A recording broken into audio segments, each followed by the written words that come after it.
thank you all for being here this evening for our webinar on Arts Mid North Coast's Country Arts Support Program, which opens on the 1st of April for applications. My name is Olivia. I'm the Executive Director here at Arts Mid North Coast. We also have with us Sky, our Programs and Partnerships Manager. I'd like to start by acknowledging that we are meeting on unceded Aboriginal lands. I'm here on Gumbaynggirr country in the Nambucca and pay respects to the traditional custodians who have looked after this country for millennia and extend those respects to the custodians of the countries that you're all on this evening and any First Nations colleagues that are joining us. If you'd like to make an acknowledgement of country, you can, if you're able to, in the chats. It's always really lovely to hear where everyone else is coming from. So throughout the presentation, you will see some images from previous CASP projects that we have funded, which gives you an idea of the range of projects that can be supported through this program. I'll start with a little bit of information just about our organisation for those who aren't familiar with Arts Mid North Coast and what we do. We are a regional arts development organisation, or RADO, and we have been set up to provide opportunities for regional artists and creative industry development, to encourage community participation and engagement in the arts, to raise awareness of the region's creativity and culture. And we also act as advocates for artists and our regional creative sector to ensure that our region and artists are represented at all government levels around policy input and programming. We are part of a network of 15 RADOs across the state, and we're all supported by the New South Wales Government through Create New South Wales, who is the New South Wales Government's main funding body for the arts, and also our local council members. For the Mid North Coast, our member LGAs include Coffs Harbour, Bellingen, Nambucca, Kempsey, and Port Macquarie councils. If you'd like to know more about the services and projects and programs that we deliver, please hop onto our website, artsmidnorthcoast.com. You'll find a free events calendar, directory listings, news and opportunities. We also run a lot of professional development and training workshops and resources. And encourage you to sign up, if you haven't already, to our monthly Arts Blast newsletter to stay informed with what upcoming events and programs.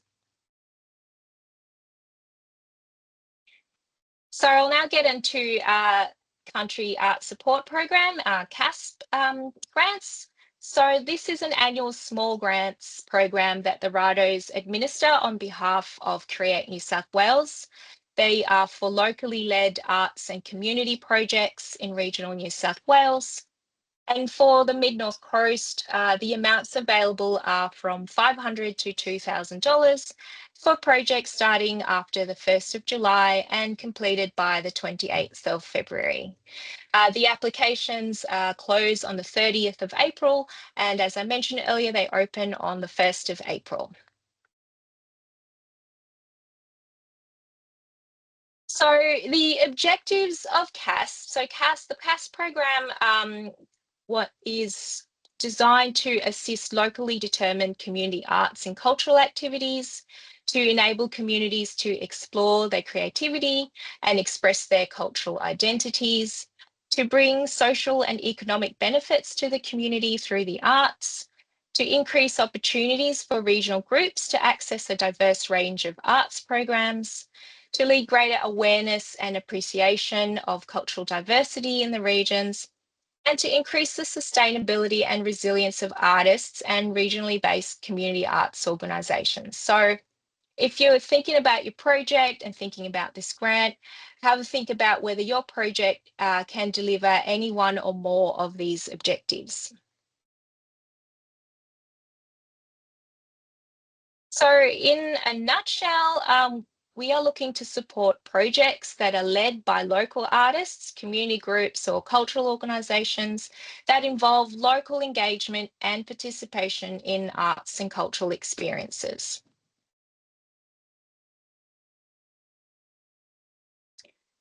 I'll now talk a little bit about eligibility for the grant. So who can apply? You will need to have an ABN and public liability insurance to be able to apply for the CASP grants. So you can either apply as an individual if you have your own ABN and insurance, or you can apply as a not-for-profit organisation or an Aboriginal corporation.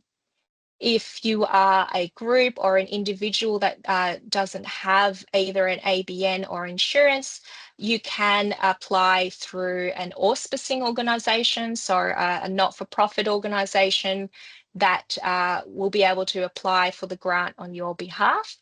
They will be responsible for the financial management of your grant. You can also, if you're a group, apply through, if there's an individual in your group that is happy to apply on behalf of your group through their own ABN and insurance. Just bear in mind that person will be liable for the risk and the financial management of that grant. The applicant and the project must be based and have an outcome in one or more of our regions. So those are Port Macquarie, Kempsey, Nambucca, Bellingen, and COF's LGAs. So if your project, if you're applying, example, for a project to go overseas for a residency or a competition, then this isn't the right grant for that activity. We really want to see a local engagement and local outcomes and local participation in the project. There are other grant opportunities for those kinds of activities, but CASP won't be able to support anything that's happening outside of our region.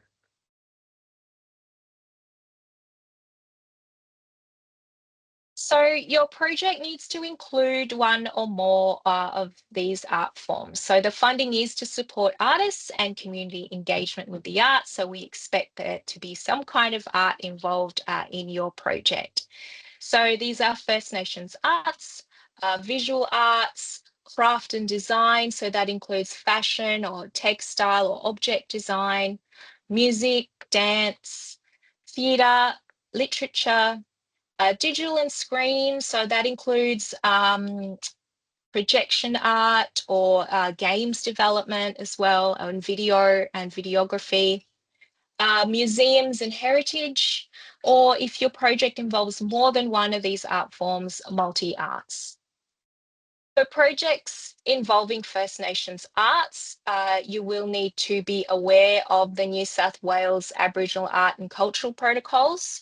So these protocols are in place to protect First Nations arts and culture and provide direction on the right way to work with Aboriginal people and communities. So if you do tick that box in your application form, you will be directed and prompted to the Aboriginal Arts Protocols, and it will ask you how you intend to adhere to these protocols.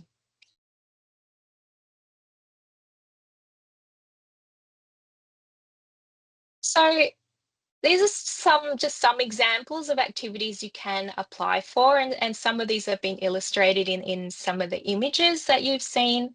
So workshops, delivering workshops, arts workshops with the community, arts activities that are part of a bigger festival or event. We really would love to see the activation of some of our community halls and venues for events and activities, artists in residency programs, public art and design projects, performances, community seminars and forums. So as an example, if you're doing some panel talks with some artists, so sharing some knowledge, sharing some skills with the community, exhibitions, and any other local arts initiatives.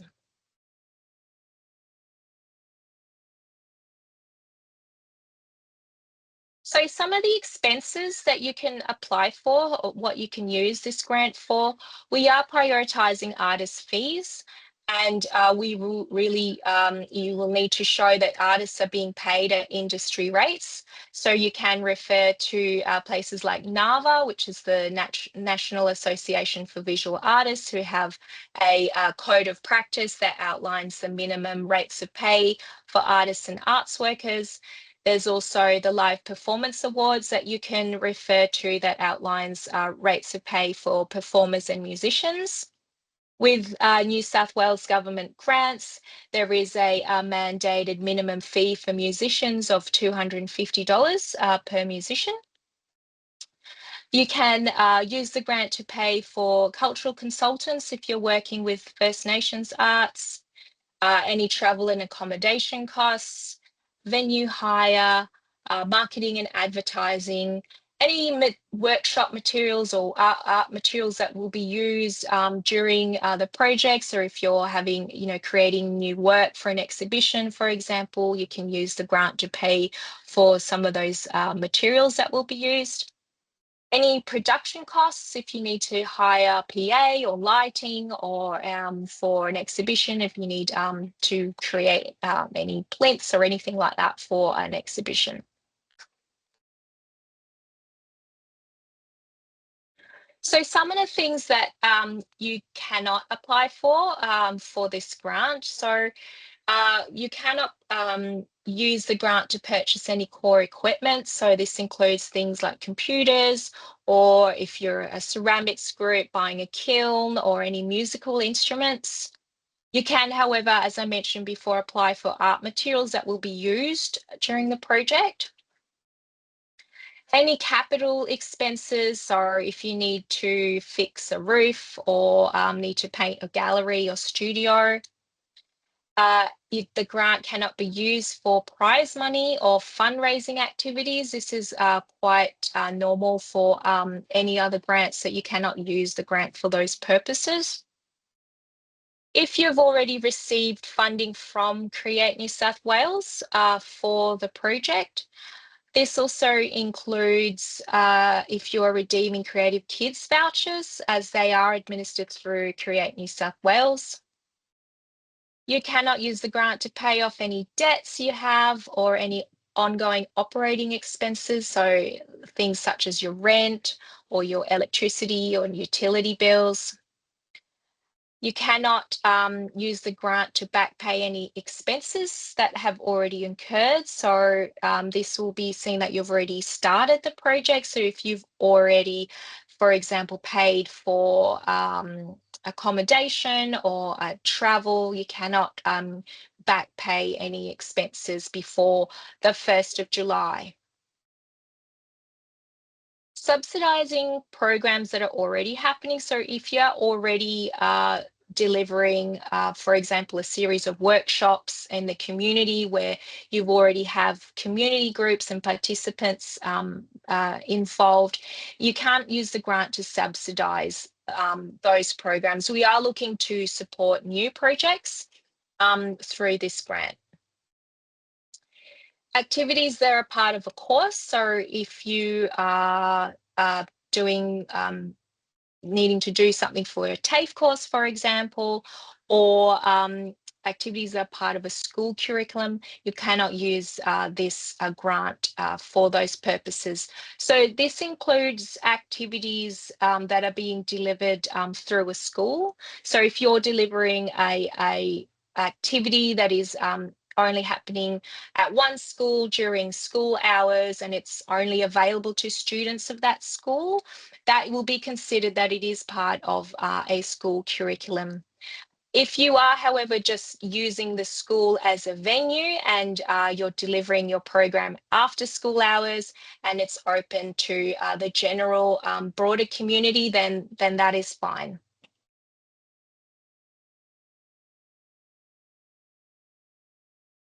So I'm now going to talk about how the applications will be assessed.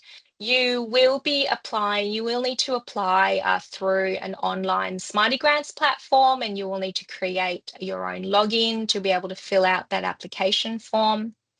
And all the applications will be assessed together after the closing date, and they will be assessed by representatives from our board. And when the panel looks at those applications, they will be assessing against 3 criteria. This is the merit, the impact, and the viability.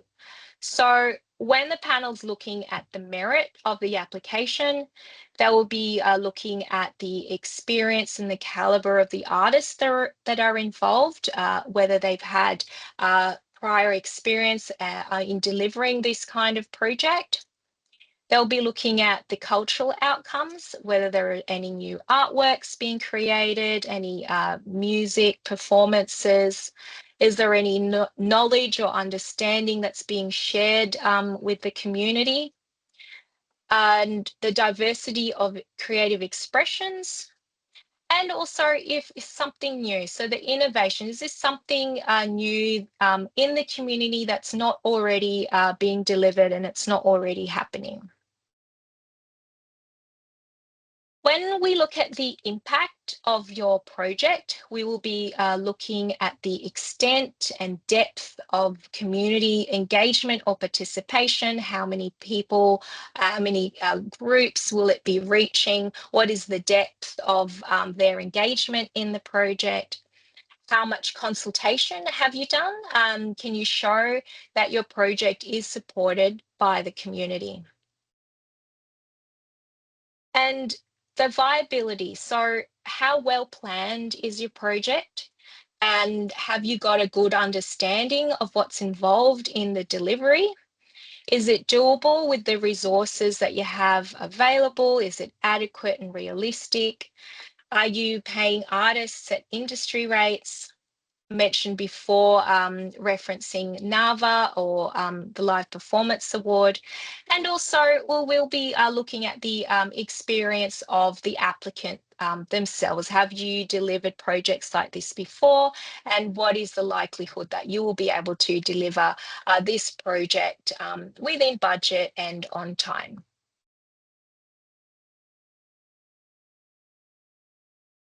So I will be taking you through the application form itself to give you a bit of an idea of the questions that you'll be asked.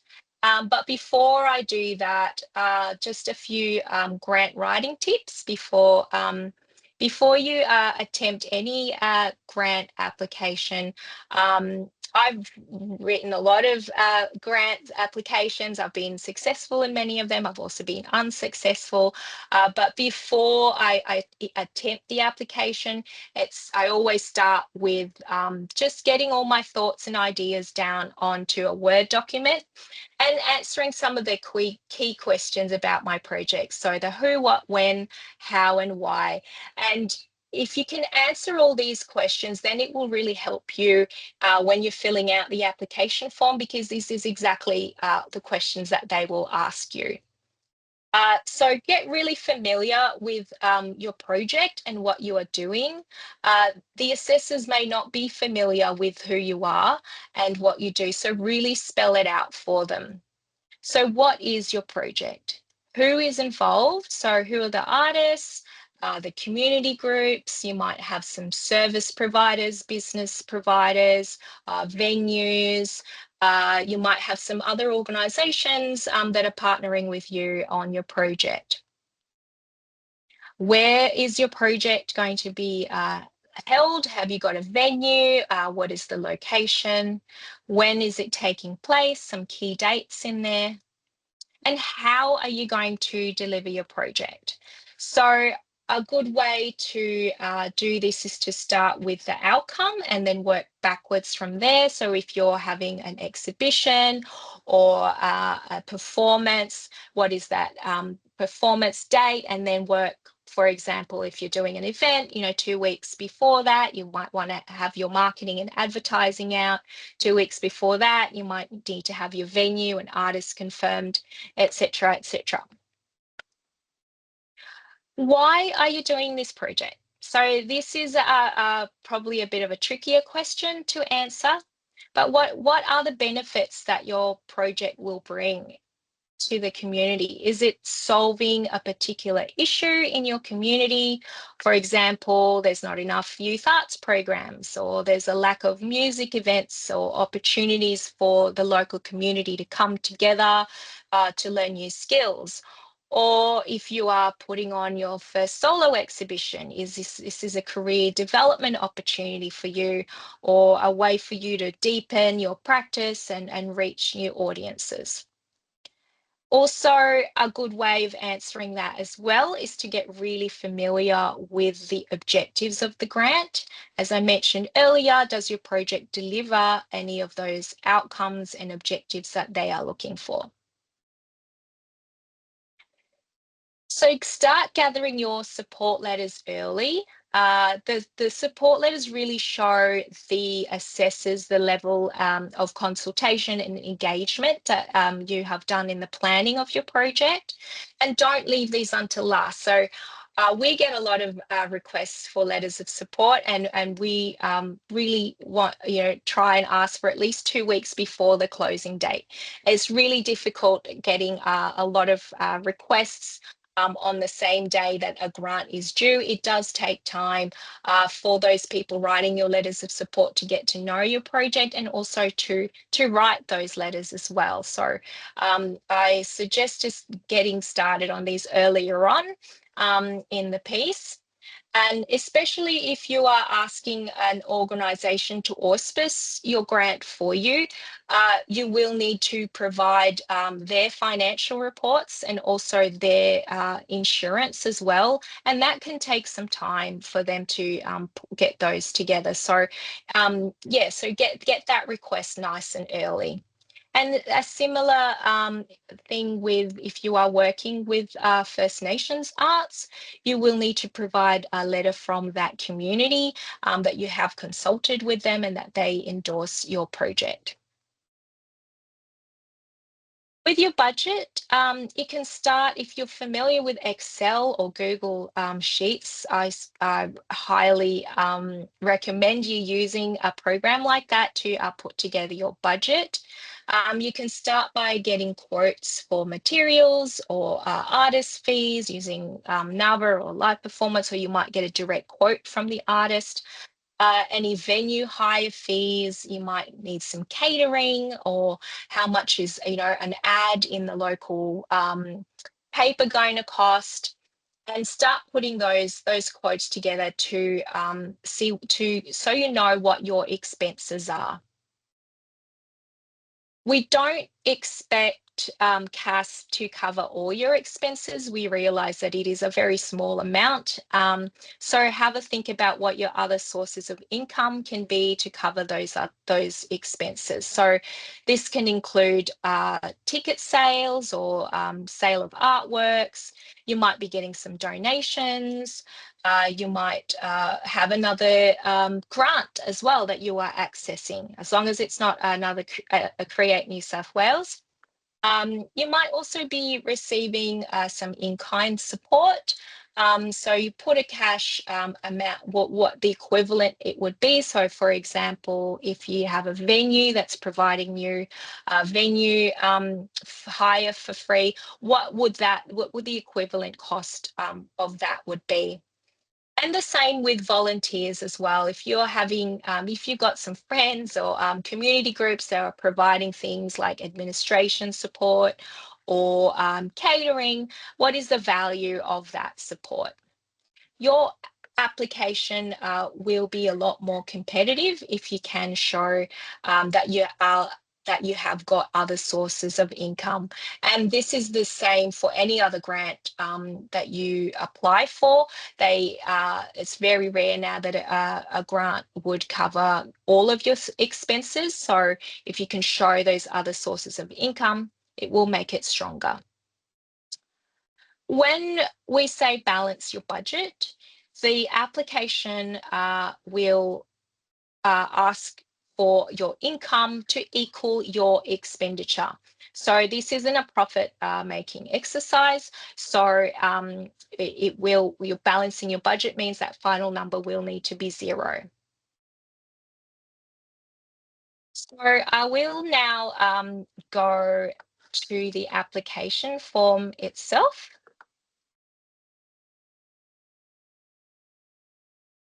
Can everyone see that? You might need to, because I can't actually see everyone when I'm doing share screen. I think everyone can see. Can you nod for me Yeah. if you've got your video on?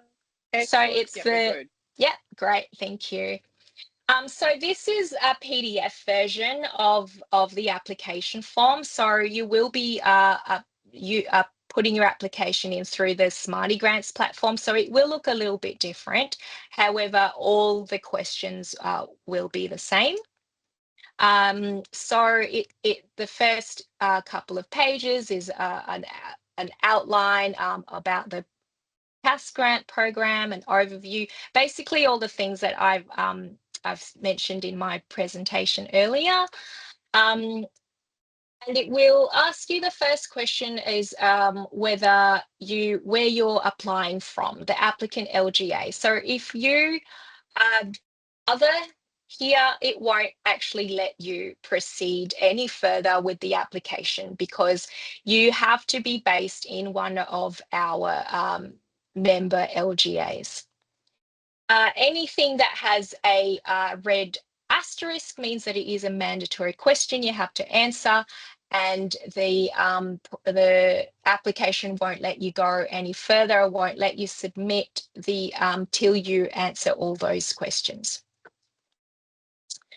So again, it will go through what you can and can't apply for. Some of these things I spoke about earlier on. And then it will ask you if you have discussed your project with us. We really would like you to give us a call and talk to us about your project before you apply.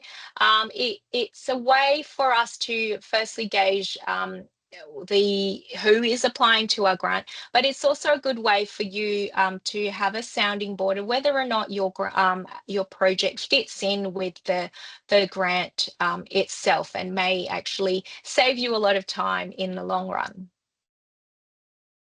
It will ask you if you are applying as an individual or an organisation, and then depending on which box you tick, it will take you to the next page and ask you the relevant question for that.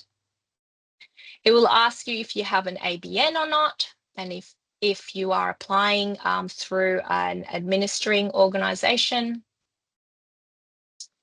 If you don't have an ABN and if you're not applying through an organisation, then it won't let you continue.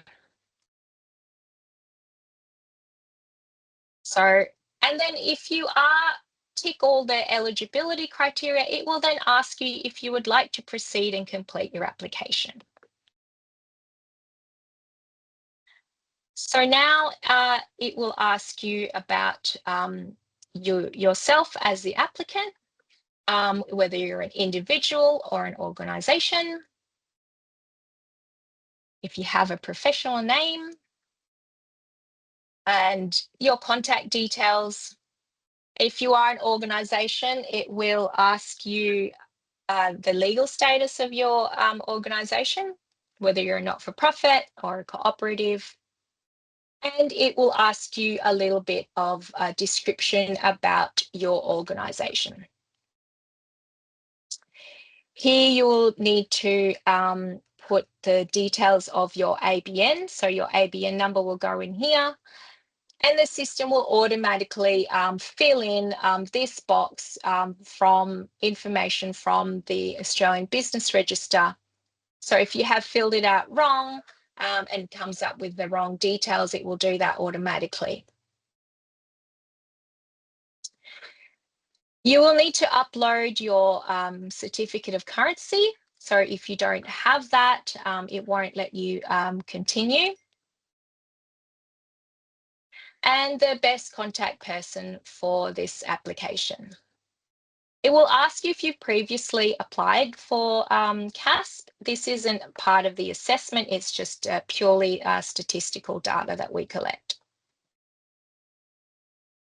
So if you are applying through an administrative, someone is auspicing, an organisation is auspicing your grant for you, it will ask you for their ABN details and also their public liability insurance. You will also need a signed letter from that organisation to confirm that they are happy to administer the grant for you. And then include their details. Now we get to the about your project. So give your project a title and a brief description. So these are the when if you are successful, these are the details that will get published publicly. So no more than 50 words. So a very simple description of your project. In what locality will it take place? It has to be in one of our or more of our LGAs. The start and the end date, and the primary art form of your program. It does also ask you for a secondary art form, but if it's irrelevant, you don't need to fill that out. So here is where it asks you if you're working with First Nations culture, and where it refers you, if you tick yes, it refers you to those Aboriginal arts and cultural protocols. And here is where you can describe your project in a bit more detail. What are you planning to do and why? So I referred back to that Word document that you had. If you've got that all filled out already, this will be easy for you to answer. What consultation has occurred? Have you talked to those venue providers? Have you talked to your community groups? Have you engaged your artists that are being involved in your project? And the how will the project be managed? So that's where I said to start with the final outcome and work backwards. So a bit of a project plan and timeline for this that takes you through the start and the end of your project. And what are the short-term and long-term benefits of your project? So this was the why question. Think about, I think I mentioned before, is it bringing new skills to the community? Are you sharing new knowledge? Is it furthering your arts practice and your career? Is it providing opportunities, social benefits or health benefits for your community? And any other groups or artists that are involved in the project? It does ask you to attach letters of support from these groups to confirm that, yes, they are happy to be involved. And the number of artists that are being paid or unpaid, again, this is statistical. And this is really important for anyone that is working with children. If your project involves young people, you will need to make sure that anyone that is working on your project has their working with children's check, and it will ask you for those working with children check numbers. So it will ask you for details of the artists involved, their role in your project, and what their experience is. So a brief bio, no more than 100 words of work that they've done previously that is relevant to your project. So this is for anyone that's working with children, you'll need to complete this section. So now we come to the budget side of things. So it will ask you for the total cost of your project. So add up all those expenses that you will be incurring. And this includes cash and in-kind expenses. So if you're getting anything for free, such as venue, or if you've got volunteers, and then the amount that you are requesting from CASP. So, and then it will ask you for the other income that you are getting aside from the CASP amount. And to balance your budget, this income plus the amount that you're requesting from CASP will need to equal the total cost of the project. the form will add it up for you automatically. So you will know whether your budget is balanced or not. So then it asks for a breakdown of your CASP expenses. So whatever number you put in here and the breakdown of that amount. So how much of it is going to artist fees or arts workers fees, how much is going towards production.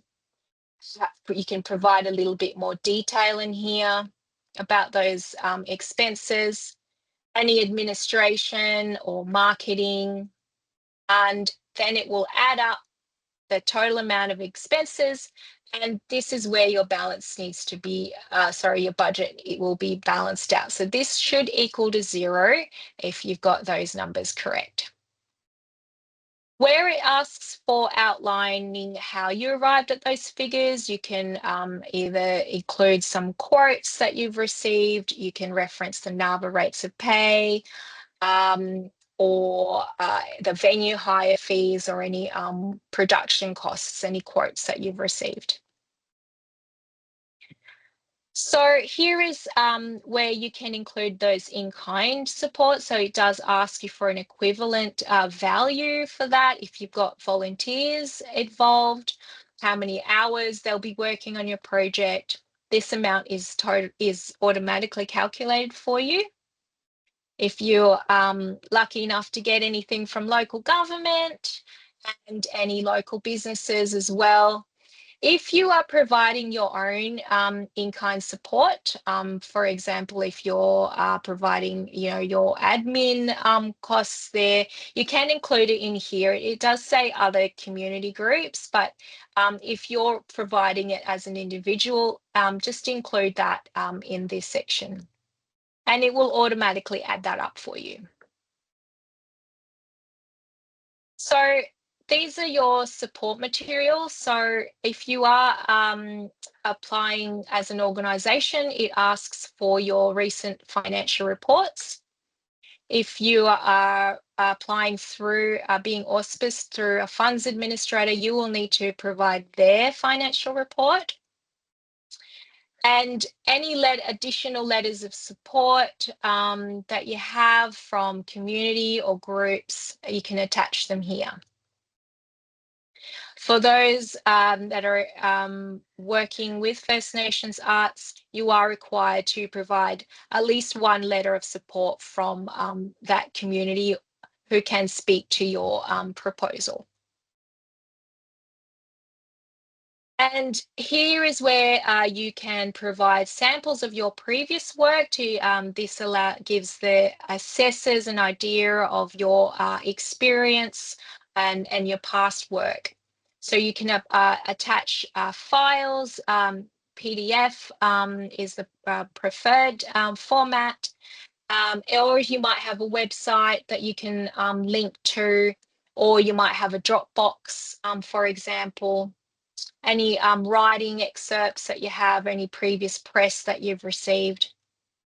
And then that is the end of the application, and it will ask you to provide a declaration and acknowledge the conditions of the grant.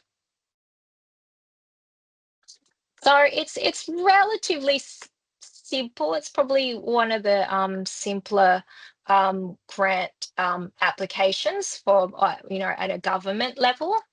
I will now go back to the presentation itself, and we will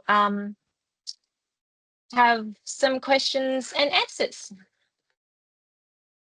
So so thank you for listening to the presentation. Please give us a call about your project. I will answer some questions now. You can also send me an email as well.